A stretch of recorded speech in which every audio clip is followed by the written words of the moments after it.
Welcome to the pages of the Outdoor Journal. You'll join hosts Mike Johnson and Jeff Murray as they trek across North America in search of the finest in outdoor adventures.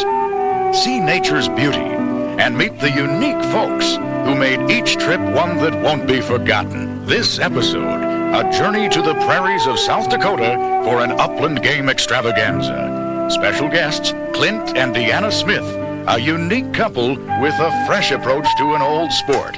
Let's join Mike and Jeff. Boy, those are nice pictures, eh, Jeff? Seeing is believing, but I still don't believe what I'm seeing. Must be trick photography, Mike. No trick photography. You just gotta know when and where to hunt pheasants. Hey, that's my kind of line.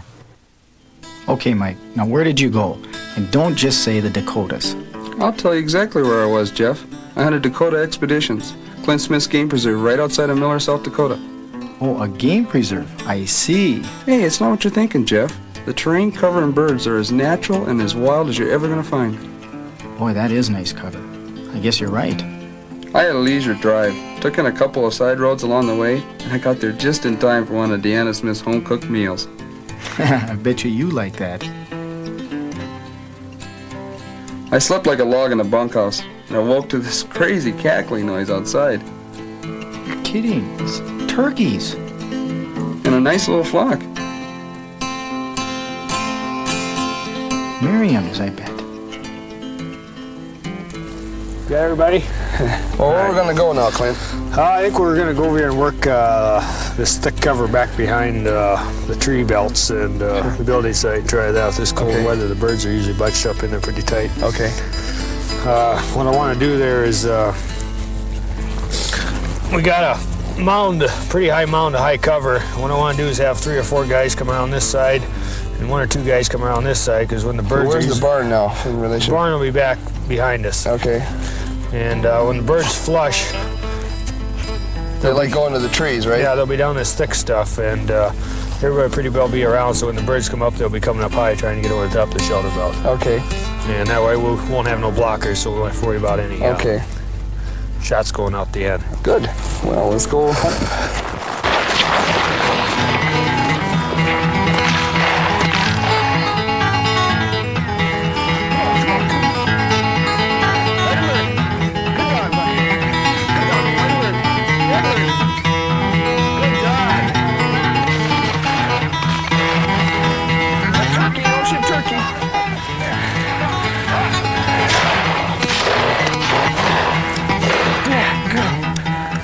Right in front of me here.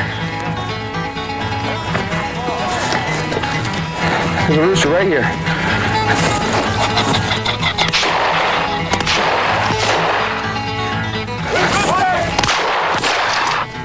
There's about 30 roosters down there in the other side of that shed.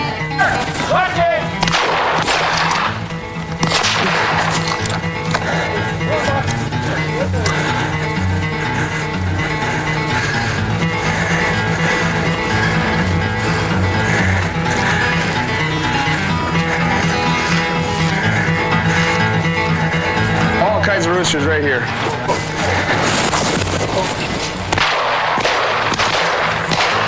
Is this a winner?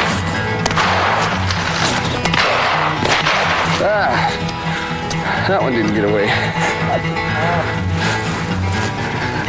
Want some help here?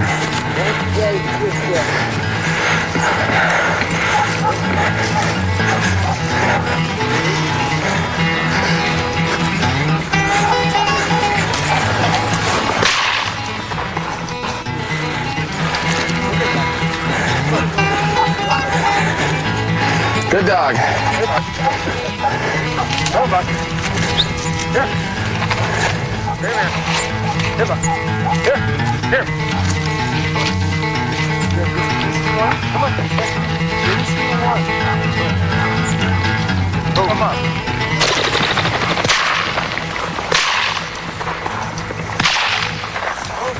Rooster! Nice shot. Good shot. He's wounded. Get him, Buck. Oh, Buck. Oh.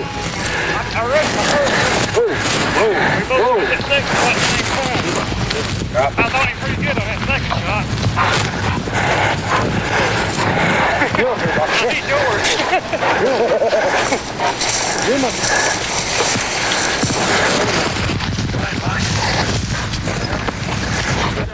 What'd you think of that action, Jeff? It's fantastic. Boy, it's like a dream come to life. You know, Clint took us back there to the shelter belt to pick up some of the singles that filtered in.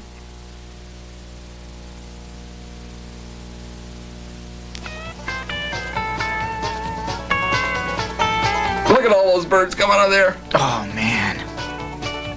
Look at them. How many of those were roosters? There must have been at least a dozen or more in there. No kidding.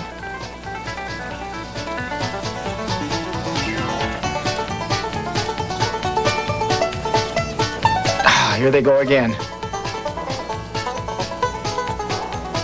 Where's my shotgun?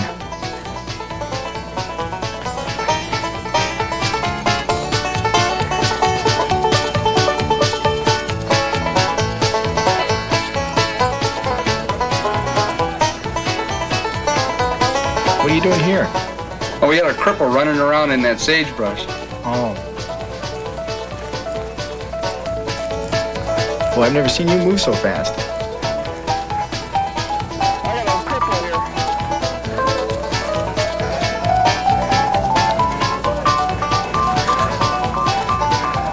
Right here, right here.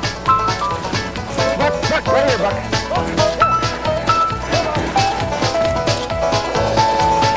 Nice hip shot, Mike. Well, after you had 60 or 70 opportunities, you get better as the day wears on. That many?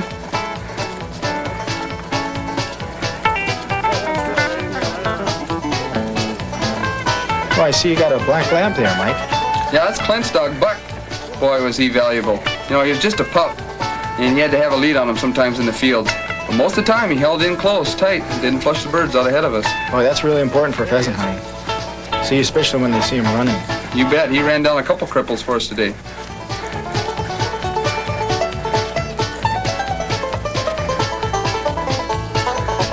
Do the birds generally hold real tight in that snow? You bet. It seems like in that snow they'd burrow in and dive in, and you get right on top of them, almost step on them before they flush. Oh, man. Big difference from early season when they just run ahead of you. I really like winter hunting in those conditions.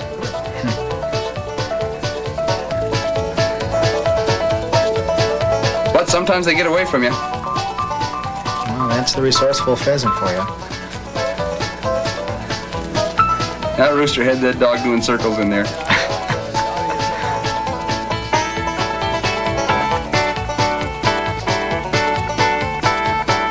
But it's a nice morning, though, when you can get your limit. Wow. 3 birds.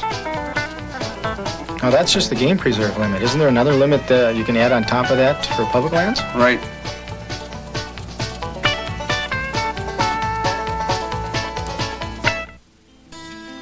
You know, the Smiths are quite a team. After lunch, I had a time to talk to them at great length about the history of their place and just what got them motivated into pheasant farming. It's Clinton's father's father started this place. Clint's dad was born in a little building just out back. Oh, when would that be then? 69 years ago, this house was built. So how long has it been at the original homestead? 70 years somewhere. 1910 or in that range. What, how long have you been here then? 11 years. 11 years. Yeah, this fall. What got you motivated to start raising pheasants? The big push was I started guiding on the river here 5 years back, mainly trying to pick up earn some extra money, besides our farming and ranching operation, and that's been getting a little tougher every year. And mainly, I guess, just to stay where we're at and keep raise our kids out here and hang on to everything. We needed to get into some other business that was going to create a cash flow. Sure. And we just decided that we'd take the chance and go into the upland game bird hunting as a full-time business. I like that. What could be a better compliment to Dakota farming than bird hunting? Yeah, that's true. But there's more to it than planting a few pheasants on a farm to make a good game preserve. Well, if you don't have the quality hunting, you're not going to get the clientele back that you had before, because anybody that has hunted a lot knows a good quality hunt when they've been on one. And that's why Clint and I feel that the birds that we're letting out, they're a good, healthy strain of birds, and they're going to be a good flying bird too, you know, plus the hatches that we're going to be coming in from the last year. They're totally wild. You can just, you can sense it in the reactions and the way they duck under everything. And a person always is under the misconception that when they're raised in a pen like that, they're nothing more than a barnyard chicken. And it's something that can really upset you, knowing these birds and being around them as much as we are, that is totally misconstrued.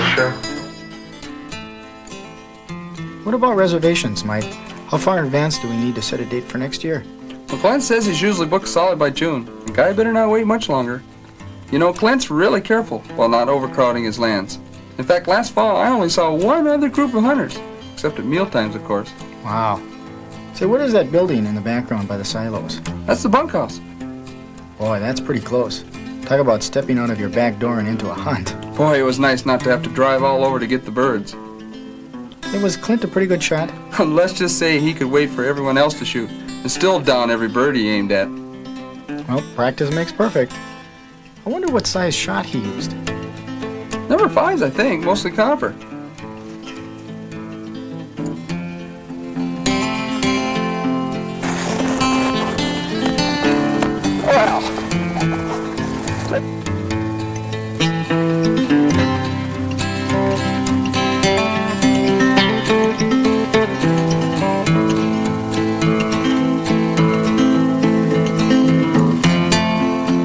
Tell me, what role does Deanna play in all this?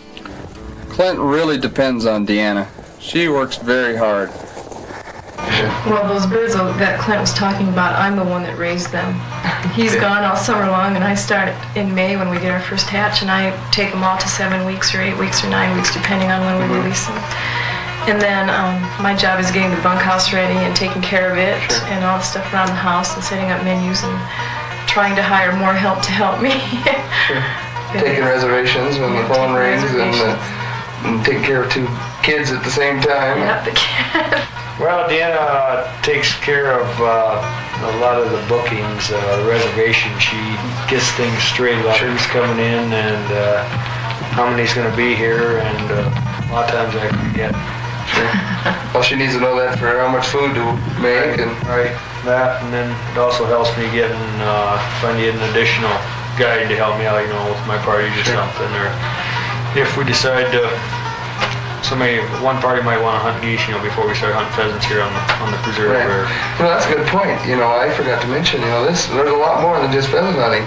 You've got sharp tails and Hungarian partridge and geese, and we jumped 4 deer today.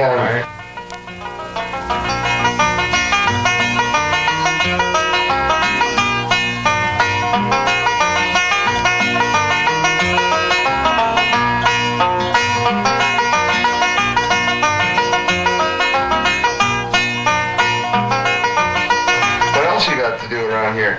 We got a few prairie chicken, which is kind of, I get quite a few individuals that come from a long distance just to shoot a prairie chicken, because they're pretty hard bird to find. Have you kept track of the different states? Just how many different states have you pretty much. I think we just about covered every state except for maybe old Rhode Island or a few states like that. It's kind of hard to decide what to hunt up here this time of year, isn't it? It sure is. Got deer, pheasants, prairie chickens, partridge, fur bears, a little bit of everything a guy wants to go after this time of year.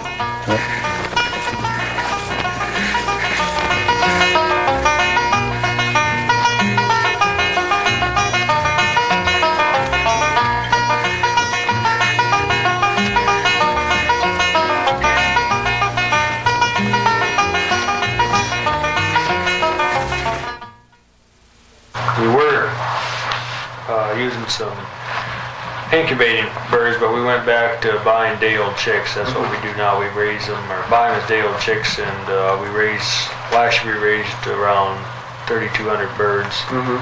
Next year we're probably looking at 4,000 birds. Most of our birds are released when they're around 8 to 9 weeks of age. The first batch went out the 1st of August this year, last of July. The biggest problem we have up to 6-7 weeks of age is accidents. They get caught in something, otherwise the death loss, it's minimal. It's just not no problem. If we release our birds at 3 weeks of age, we turn them out into small shelter pens which have some cover in them. Sure. When they're 5 weeks of age, we release them into 150 by 50 foot covered flight pens, which in that pen it's got the same type of covers they'll find out in the wild. It's they get out in there, they're used to hiding in weeds. It's got room for them to develop their flying skills, and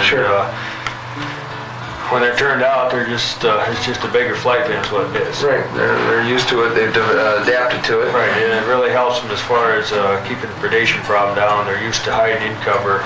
A lot of cases I've seen where birds were reared in just open pens, and when they were released, they just stood out in the open. That's where you have a big predation problem. Really, on a released bird, the biggest problem you're going to have as far as survival is predation. They're hardy. Most of the other factors aren't going to cause a big loss in your numbers. That's another thing we do in our preserve area. I really work on predator control. I run an extensive trap line in the winter, not only on my land but the surrounding land, and I probably figure I'm knocking down 80 to 85% of the predators, which really helps survival. Mainly, we're interested mainly in our birds surviving from the time of release until they're there for the hunters to take in the fall. But we also like to keep the predation down so our hens that are out there have that much of a chance of breeding off a bird next year.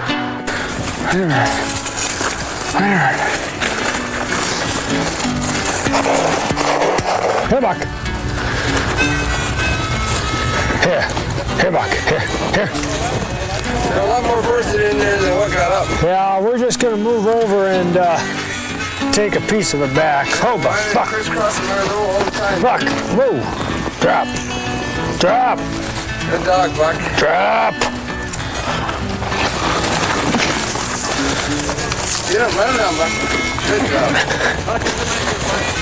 Come on, let me get a hold of him. Here, Buck. Here, wait a minute, come on, here. Okay, give him here, come here. Let go.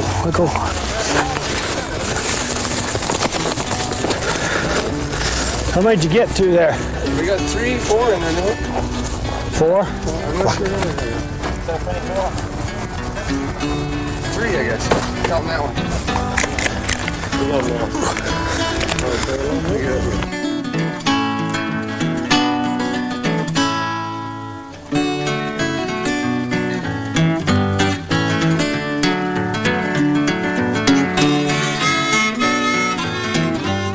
I asked Clint what the future held for Dakota expeditions. Mainly what we're going to be doing is turning all of our land into strictly habitat for birds and bird hunting. I see. We're getting away from the small grain crops, which when you harvest them, there's usually bare ground come fall. What we want to do is put in more soil bank type habitat. It's good nesting, it's good hunting grounds, good stuff to work dogs in, and plant a lot more row crops of corn and milo that when we are done hunting them, we can still utilize it as a cash crop. Sure. We got some birds running up ahead of us here.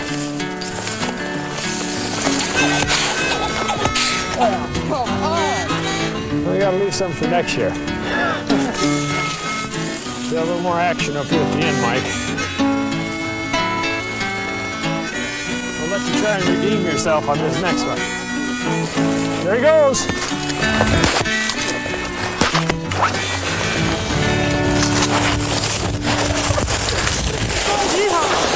Get him, Buck. You know, Mike, what I really need for these hectic fall months is a time machine, because then I can be 2 places at the same time. I'll tell you what, Jeff. I'll take you to Clint Smith's pheasant hunting if you take me to where you shot those 2 nice bucks. Is it a deal? It's a deal. Shake up.